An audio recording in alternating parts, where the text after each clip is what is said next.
All right, we're live. What is going on, y'all? Welcome back to our little show, our betting show. We'll be doing this every primetime game, as much as we can, at least when we're available. Come on here and talk football, talk bets, talk about how you guys can make some money.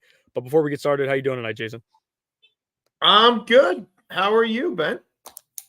Doing pretty well. It was a rough Sunday. I mean, all week it was very successful in betting and having tons of success. And then Sunday comes around and the unexpected happens and nothing went well, Yeah. really. I mean, we talked about it before the show yesterday, but nothing went well.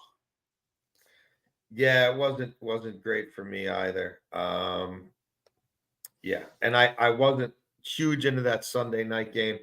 But I do like this matchup a little bit more, and I've been eyeing some aspects of this game since early in the week, and I actually have played this game a few different ways early in the week because of some of the uncertainty, right, with the 49ers injury situation, and I wasn't Right. sure about line fluctuation, but I was pretty convinced that at least two of their three key cogs, Trent Williams, Deebo Samuel, and Christian McCaffrey on offense, at least two of the three probably weren't playing.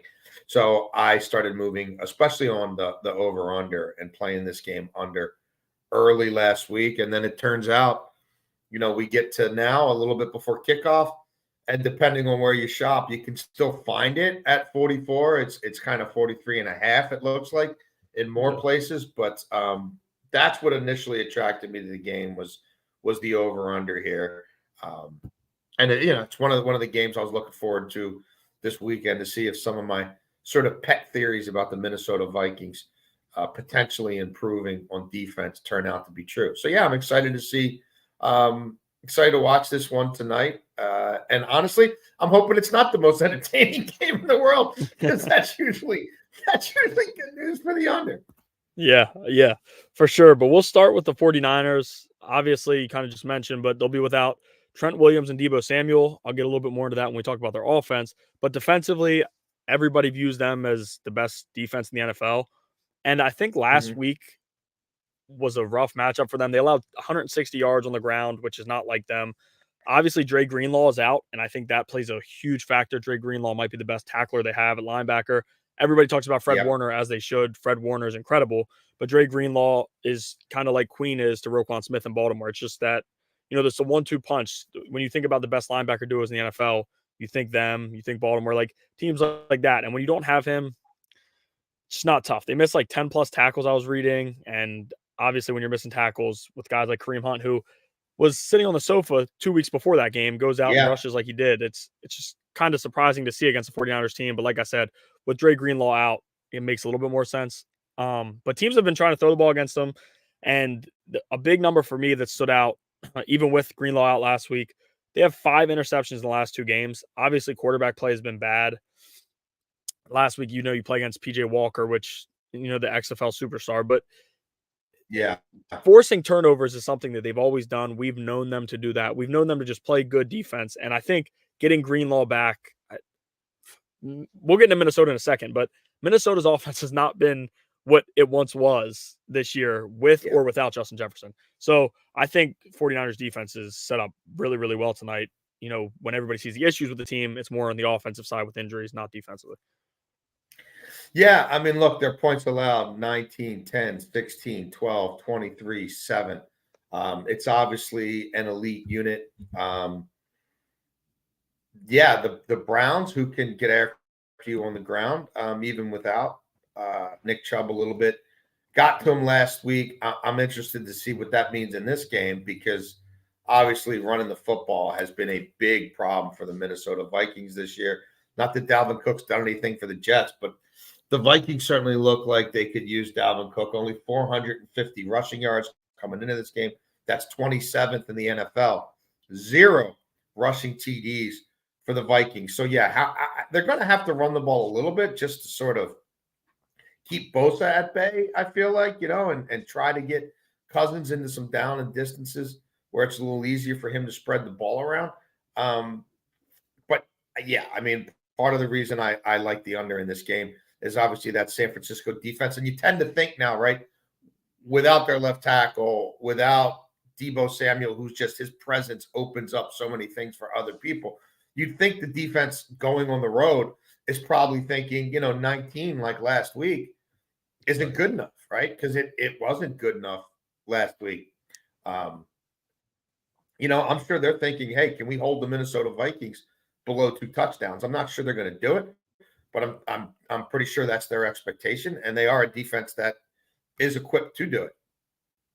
Yeah, and now going to the 49ers offense, averaging 30.7 points per game. I think they're just behind the Dolphins. But something that stuck out to me last week, obviously, they dealt with the injuries as the game went on, kicked way too many field goals. I mean, they sent Moody out for 3 field Yeah. goals, which for that offense, I think is too much. Obviously, McCaffrey goes down and Williams goes down. You kind of expect the offense not to be as good, but kicking in the NFL, I mean, as somebody who watches college football a lot, kicking is awful. And Jake Moody was one of the best kickers in the country last year. Uh, and he comes in the NFL. I know he goes 1 for 3 last week. If he makes both field goals, obviously they win. But Yeah. they relied on the field goal too much. And obviously against the Cleveland Browns defense, you're going to expect to be stopped a little bit more than usual. One of the better defenses in the NFL. But I just think tonight they can't do that. But speaking of that, Trent Williams is out. So Jalen Moore is going to be starting at left tackle, and that's not good for San Francisco. The guy hasn't played much left tackle in the NFL. He was a 5th-round pick in like 2020 or 2021. And Danielle Hunter is going to be, I mean, this could be his last game with Minnesota. Yep. Depending on what happens, what moves are made at the deadline, this could be Hunter's last game in Minnesota, and I expect him to show out. That'll be one of the plays I get into later with the props. But Danielle Hunter is going to be feasting, and I think San Francisco's offense is going to have to build confidence with the quarterback and Purdy and throw a lot of short passes and kind of hope guys can break tackles and make the big play. But McCaffrey's active, and they've kind of let him run a ton this year. Tonight it'll be interesting to see what they do. I mean, it's hard for me to ever read Shanahan. I like I said last week, I really like watching press conferences and trying to read the coaches. But Shanahan feels like he's always just a wild card to me. Kind of says one thing and goes with another, which is obviously a tactic a lot of coaches use. But I can never figure out what he's going to do. I thought when McCaffrey went to San Francisco, he was going to barely be used regular season wise last year, and obviously he gets there and immediately gets 15 plus carries a game. And then this year, I mean, I think he's touching the ball on 90% of their plays. So they use him a lot, but if he's banged up, it'll be interesting to see how much they use him. Yeah, I have a few theories on that. And I kind of go back to the Thursday night game where they played the Giants at home. It was a short week, and McCaffrey was banged up, and there was some sort of concern whether he was going to play that game or not.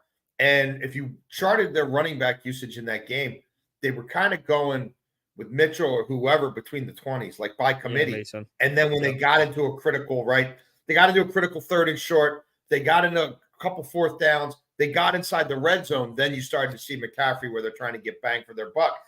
I think he will be on a pitch count tonight. And I think the point you raised about the left tackle quandary and sort of how good is that guy, I think Kyle Shanahan's playing the long game here. And he knows going on the road is going to be tough enough. It's going to be the Minnesota Vikings Super Bowl. Those people are going to be all fired up. And Brock Purdy hasn't been in that many of those environments. So I think he's going to be content to try to win this game low scoring. I think Shanahan's going to lean into the run game, because if that left tackle's better moving people forward than backtracking, especially against a guy who's rushing the passer and Hunter as good as anybody in the NFL right now, I don't know that he loves that matchup. And Brian Flores, the D coordinator of the Vikings, blitzes at the highest rate in the NFL. And that's one thing when your 5-man unit is all together, right? And they all see the game the same way, and they've been practicing and playing together. It's also another thing when McCaffrey's out there, but maybe McCaffrey's not used in pass pro as much because, again, they're trying to protect him. So then now we're about it. Backup running back, left tackle, nobody wanted to see play, right? Just run the damn ball. So that's sort of why I jumped on that 44 early, because I like that number. I could see this being, something played in the low 40s, maybe as low as 30-27, but I'm thinking, 24-17, somewhere around there. I didn't want that to get too close to 41. Again, it didn't drop as much as I thought it might. But yeah, I think San Francisco offensively. And look, with Debo and McCaffrey on the field, 4.8 yards per rush, 6.2 yards per play. When one of them is gone, we're talking about 4.0 yards per play. That's a market difference. And then you take the left tackle out of there as well. I'm not sure this is the high-flying 49ers we're going to score 30 points one way or the other. I'm not sure who they are. That's who they are tonight, Ben. Yeah, I agree. And jumping into the Vikings now, their defense, as you kind of touched on Flores, blitzes a ton. Like you said, most of the NFL, I mean, going through the numbers I was looking at earlier today, 75% they've blitzed in like 4 games or 3 or 4 games. He's blitzed 75% of the time. I mean, the rate that he is blitzing is insane. And when he's not blitzing, he's showing blitz. He's got guys lined up at the line of scrimmage. He's got 5 guys there showing blitz. And for a guy like Purdy, who's younger, like you said, hasn't played in many environments like this, I don't know that Purdy's going to know what's coming at all times. I think Purdy might try to be quick and get it out quick. And Shanahan obviously will have something drawn up for him. But they also, for a team that blitzes that much, they've allowed fewer plays of 15-plus yards than almost everybody in the league. I think the Niners and Browns are ahead of them, but they haven't allowed the big play. So a team that usually is all offense, no defense this year has actually been the opposite. No, offense has just not been there. And obviously, I'll talk about it in a second, but Justin Jefferson gets hurt. Before Justin Jefferson was hurt, people don't realize they still weren't doing anything offensively. Offense has not been a strength this year for them. It's also been impressive to me to see them move on from Kendricks in the offseason, the linebacker, and then they, move Asamoah up to the linebacker position, and their defense has improved. They did that for salary reasons. I think they're trying to do whatever they can to be able to pay Justin Jefferson, but it's just impressive to me what Brian Flores has done with his defense. And tonight, I mean, I'm excited to watch how Purdy reads the defense with what Flores does in a game where he doesn't have his left tackle, and he also doesn't have Deebo Samuel, the Swiss Army knife. Yeah, and look, Brock Purdy's been pretty good against the blitz for sure. 5 touchdowns, no interceptions. However, his completion percentage drops below 61% when he's blitzed, and his yards per attempt goes from 9.4 per pass to 7.4. So yeah, it's coming out quickly. A lot of time it's going to McCaffrey. Again, is McCaffrey in line for 90% of the snaps tonight? I tend to think not. And I do think there's been a progression with this Minnesota defense. And it's part of the reason I like the under the more I research this game. They got a reputation as being they were a joke last year. In the first couple of weeks, everybody thought they were a joke. And I feel like people have written them off. But when you adapt to a D coordinator who blitzes this much, and it's very different than, say, what they were doing under Zimmer for years, there's going to be an adjustment. And the last 3 weeks, 12 sacks. That's 4th in the NFL. 4.3 yards per play allowed. That's 3rd best in the NFL. Now, again, you can tell me they played the Bears, they played the Chiefs, they played the Panthers. Okay, it's still pretty impressive. 46 total points allowed. I like that. 89.1 opposer quarterback rating, 6.5 yards per attempt. I mean, there is a Mahomes and the Chiefs, in there as well. So I'm with you. I think that unit is starting to find their sea legs. I think this crowd is going to give them a boost tonight. And yeah, I think Hunter's trying to play his way to, a team that's going somewhere and a team where he's going to get a chance to make some money in the playoffs and set himself up for another payday. So I expect to see the best of that defense tonight. And I think Flores will have some tricks up his sleeve for Purdy. Yeah, I fully agree. But now jumping into our game picks, I'm 51-49 where I'm going with in terms of the game pick. I really don't love either side. I think if in terms of my 51%, Vikings plus 6.5. It's the home dog. I just don't like this game. And obviously, guys, if you're watching last night, I was kind of like this, but this is not every night. I usually have at least one good on the over under or the spread. But tonight, it's a weird matchup. The injuries scare me. Obviously, San Francisco is the way better team, but with the injuries and the way Vikings defense is played, I'm just going to go Vikings plus 6.5. Not an official play, but if you need something in terms of that, I'd go Vikings plus 6.5. Yeah, this is not the aspect of the game I love the most either. But I did place, again, I fired some parlays at the beginning of the week that involved the Vikings getting that 7 because I wasn't sure if it was going to stay at 7. And this game going under 44. We'll talk totals in a second, and that's really where my heart is. But yes, if you need to play a side in this game, the way I would play it is Minnesota plus 3.5 in the first half. Now we're taking Kyle Shanahan and all his brilliant second half adjustments, right? We're taking that off the table. So if Purdy is a little overwhelmed, if Flores is throwing some stuff at them they didn't expect, if the lack of a left tackle is a problem, if McCaffrey, we're not sure, what that workload's going to be, and maybe he's trying to save him for close and late situations. So maybe we don't see as much of him early. Let me look at these other guys. Are we okay with these other guys? Do we not need McCaffrey? And I think the crowd will start off, pretty fervent. They may die off. And then, second half, we know what that's like. Everybody's still stuck trying to go to the bathroom before they kick it off again. So give me Minnesota plus 3.5 in the first half again. Don't love it. Not my best play in this game. But if you're making me play a side, I'll play it that way. Yeah, and now jumping to the total, I'm not going to get much into depth because I know, like you've already said, you're hard on the under, but that's what I side with as well. I mean, you take one of the best defense in the NFL, arguably, and then a team who is, like we said, taking strides defensively and has a guy like Brian Flores as your defensive coordinator. You should side with the under in a game like this. I mean, and the better offense, the much better offense in the game is dealing with two crucial injuries. I'll take the under here. Obviously, I know you're going to get into it a little bit more, but I'll take the under. Well, no, I mean that's really where I'm coming from. You've got a Minnesota football team that can't finish drives on the ground, don't have a rushing touchdown all year, and I'm not sure it's going to come against this team tonight. I think you're going to see Minnesota probably try to play this game a little bit conservatively early. And again, I think Kyle Shanahan is not looking to put on a show. These primetime games have, by and large, been pretty choppy. They've been basically under games. Even last night's game, which had some excitement in it, ended up coming in under. And it's the first sort of game for Purdy where he doesn't have all those creature comforts. He doesn't have everything he's accustomed to, and it's a unique road experience. So I'm going to bank on Kyle Shanahan with a keep it simple, stupid offensive approach.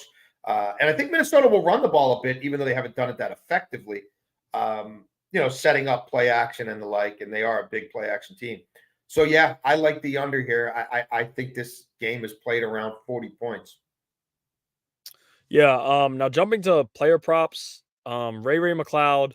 So we'll start with the 49ers. I got 3 49ers player props. Ray McLeod over 14.5 receiving yards. Shanahan's going to draw up a lot of screens tonight, I think. And I think Ray McLeod is going to be the receiver of those. Obviously, you don't have Deebo Samuel, who usually eats in that passing game. So you take Ray McLeod, give him a couple screens. I mean, 2 screens he should get there. He's a speed receiver. It's kind of what his play is designed for. And I feel like in the past, obviously it's not always for the best. I feel like I've seen him fumble in primetime games multiple times. But I feel like Ray McLeod is always a name that is being brought up on Sunday Night Football and games like that. Like, even when he was with the Steelers, like, I just feel like I've always heard Ray McLeod's name a ton in these primetime games. So a team that needs a wide receiver to step up, I'm going to go Ray McLeod over receiving yards. And then my next play, this one's a tough one. It's a lot of feel with this one. Brock Purdy over 20.5 completions. I think when they do throw the ball, it will not be Brock Purdy drop back, launch at 50 yards. I think it's going to be a lot of, like I said, screen pass, which, I mean, he could complete 4 passes on a drive and still not be across the 50-yard line with how I expect this game to go and how I expect the defense to play. Like I said earlier, the Vikings, as much as they blitz, they don't allow the big play. It's only happened like 25 times that they've got allowed a play to go 15 plus yards. And I'm not even sure how it's been in the last 3 or 4 weeks when they have had the success. So I think Purdy's going to do a lot of checkdowns, a lot of underneath passes in a game where, we've talked about tough environment, tough situation, and you don't have your left tackle. Do they drop back as many times? That's the only scare. When you don't have your left tackle, Purdy's blindside. Purdy's not a veteran quarterback, so it's going to be tough for him. But I think Shanahan, when they do call the passes, is going to have Purdy getting it out quick, moving quick. And I also don't think the 49ers blow this Vikings team out, which means the 49ers aren't going to just lay low and hand the ball off all game. I think at some point they're going to have to move the ball just a little bit. And in terms of that, is that the screen passes, that the dump downs, we'll see that. And then lastly, George Kittle under 50.5 yards. It's tough when I say that because I'm saying they're going to dump it down a lot and tight ends kind of play into roles like that. But I think George Kittle is going to be chipping away at Hunter as much as he can in this game. I think Kittle's going to be used more as a blocker tonight. The Vikings allow just 25 yards per game to tight end, which is top 10 in the NFL. Kittle is so hit or miss. Kittle has his weeks where he scores 3+ touchdowns and goes for 75 yards, but he also has the weeks like he did last week where he catches 1 pass for 5 yards. I mean, I think tonight's biggest thing will be protecting Purdy in the pass game. And if that means you have to use a Juwan Jennings, Ray McLeod in the passing game to ensure that Purdy is safe in the pocket with Kittle blocking or at least chipping and kind of knocking him off his route, I'll go with that. So I'm going to go with the under 50.5. I just think the number is a little too big. obviously, if Kittle goes over it, there's a chance he goes for 100 plus. But I think tonight's one of his more calm nights. Yeah, I can see the logic behind all that, and I'm with you. I'm going to try to get some plus money on the prop here. I'm going to take Brock Purdy to throw a pick. I played it at plus 165. I still see it around plus 156, plus 148. That was as of like an hour ago. I haven't looked. But if you play around, you still should be able to get, 1.5 times return there. I just think there's been so many tip balls in his career. I think he's had a lot of luck with interceptions. But he threw one last week. Young quarterbacks tend to throw them. I think he's going to be under duress. The left tackle's not there. I see a deflected pass, something batted at the line of scrimmage. And to your point, it's not like they're just going to be able to play keep away and run the ball. They do want to win this football game. And this kid has made a lot of plays for them, but young quarterbacks do make mistakes. And then look, I just the kind of person who I just have to ride this. I'm not going to play it on its own because there's not enough value there. But I haven't put a parlay together that doesn't include Christian McCaffrey anytime touchdowns. Because if he's going to be up for this game, right, and they get the ball inside the red zone, like you're gonna, you know what I mean? You're not going to use it. Like you're going to tell me he's up and he's got this record going, and they all know he's got this record going, and they feed him in those situations. You know what I mean? They're going to pull him up. Like no, we don't want him scoring the touchdowns. And look, I think Ayuk's also an interesting play there because to your point about Kittle being so occupied, and yeah, he could block and release and go into a quick route and catch a 2-yard touchdown. But I think this is a game where Ayuk's probably going to get some targets in the end zone as well. But that's what I'm on from the San Francisco side. Yeah, and the point you make about McCaffrey, I mean, you look at when he hasn't scored with the 49ers and you see nothing. I mean, he scored in every game. And if he is active, I mean, you made the point earlier when earlier in the year, he was banged up and the questions were, what is he going to do? How much is he going to run? And in the midfield, he wasn't touching the ball. They get in the red zone. They give it to the reliable back. They give it to the guy who doesn't fumble usually, and they give it to the guy who produces touchdowns. So I like that play there. Obviously not straight up when you can't take it at minus 230 for a touchdown, which is bizarre that it's gotten to that. But I mean, it's like that for a reason. He scores his touchdowns every single game. So yeah, I like that play. But moving into the Vikings props, here's a little bit of a different one. Greg Joseph over 5.5 points. San Francisco's allowing 2 field goal attempts per game. And their defense, as good as it is, similar to other successful defenses in the NFL, it's bend, don't break. I think, Minnesota at some point is going to have to drive the ball down the field. And as we said, it's going to be a low-scoring game. So when Minnesota gets the opportunity in opposing territory, I think San Francisco locks in a little bit. I talked about it earlier, but San Francisco's offense is just not what it was last year. Jefferson obviously being hurt doesn't help, but like I said before, it hasn't been good while he was out. Kirk Cousins on prime time, we know how bad he's been, but this year in his one primetime game against the Eagles, it was a lot of garbage time, but he did have some success. So I think Kirk Cousins will move the ball down the field. I wouldn't write him off for that, but I think once he gets into that opposing side, San Francisco locks in and gets a stop, maybe gets a sack, and forces Joseph onto the field at least twice. And if he comes on the field 2 times, obviously it cashes if he makes both, but I think Minnesota has to play it smart. You have to take the points that you get against San Francisco because you don't know how many you're going to get. Especially in a low-scoring game tonight. And the way their defense is played, I think you have to trust the defense. I really big on how their defense has played lately and take the points you get. And obviously 3 is better than 0.